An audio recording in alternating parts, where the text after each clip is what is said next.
Si chiude qui la finalissima del Festival del Garda 2015 e abbiamo scoperto chi sono i vincitori del concorso di bellezza Miss del Garda Mara Migliorati e Mister del Garda 2015 Vittorio Locatelli. Insomma, le prime impressioni ancora a caldo, è stata una bella serata e emozionante, immagino. Sì, esatto, un po' caldo no, perché fa un freddo. No, però mi sono emozionato molto, anche se, come ho detto prima, non era la mia prima volta e tutte le volte è come se lo fosse davvero.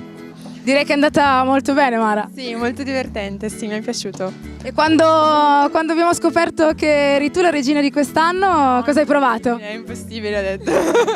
Non è vero.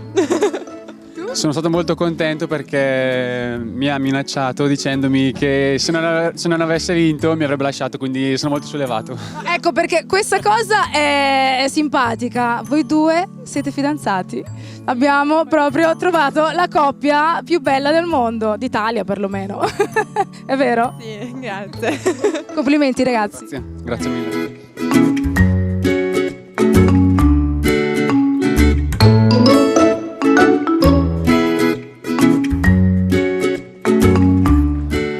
Andiamo subito a conoscere anche i vincitori della sezione musicale del Festival del Garda 2015. Adele Crema, vincitrice della sezione interpreti, e quindi complimenti innanzitutto, è andata molto bene direi. Direi proprio di sì, più che altro non me l'aspettavo perché anche gli altri cantanti erano di un livello veramente altissimo. Ricordaci con quale canzone ci hai stupito. Con Stand Up for Love delle Destiny Child. Davvero complimenti, sei stata straordinaria. Grazie.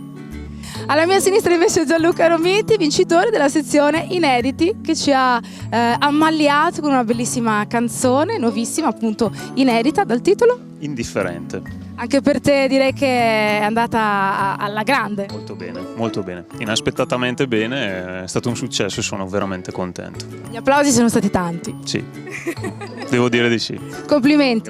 Grazie mille. Complimenti a tutti e due ragazzi, e allora intanto godiamoci quest'anno di grande successo. Ci vediamo alla prossima edizione.